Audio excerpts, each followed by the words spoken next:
عبد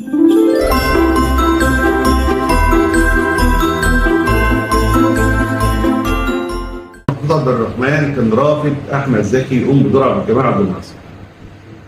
وصل الكلام لاحمد زكي قال له ده الاستاذ محفوظ مش عايزك، مش مقتنع بيك، يعني انت لا شكل عبد الناصر ولا اي حاجه خالص.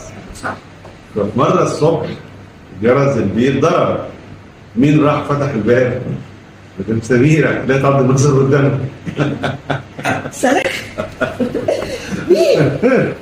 جريد محفوظ عبد الناصر على الباب. قال لي ايه؟ احمد زكي قام جاي. احمد جاي لابس لبس عبد الناصر وعامل دق وطربوش.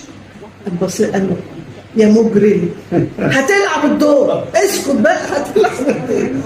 فعلا خلاه يلعب الدور. قالوا طالما انت مهتم الى هذه الدرجه يبقى هتلعب الدور، لانك اهتمامك ده يهمني، لان ما دام انت مهتم هتلعب الدور كويس. وفعلا عمل الدور بشكل رائع يعني. واحمد زكي كمان عبقري طبعا.